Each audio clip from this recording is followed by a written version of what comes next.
the government not come in and say that we do not allow patents on these life-saving medicines? We can have compulsory licensing in India. The government can issue government use, whereby the government can actually ask Indian companies to make a particular drug and tell the big pharma that you cannot file suits against these companies which are actually making medicines available at a much cheaper rate. And I think this will also actually help in making big pharma or these companies who have patents to charge so much. Even if you have a patent, you should have reasonable charge for the medicine. It cannot be just anything. It cannot be like 100,000% more. Yeah. So the government should intervene, no? The Indian Patent Act does has a lot of provisions in it, like Section 3D and a lot of other provisions which prevent evergreening of the patent. But the only problem is how robustly India is using those provisions.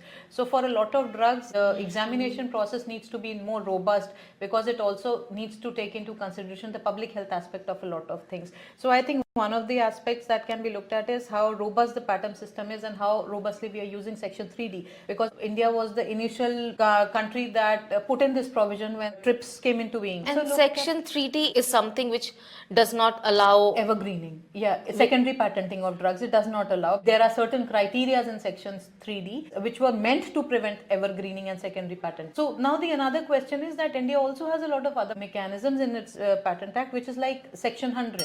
Now, Section 100 is also something called as the government use. Anytime after the patent application is filed or the patent is granted, the drug or the medicine is not available to the people at that time, or the patent is not being utilized for public purposes, then at that time the government can also utilize Section 100.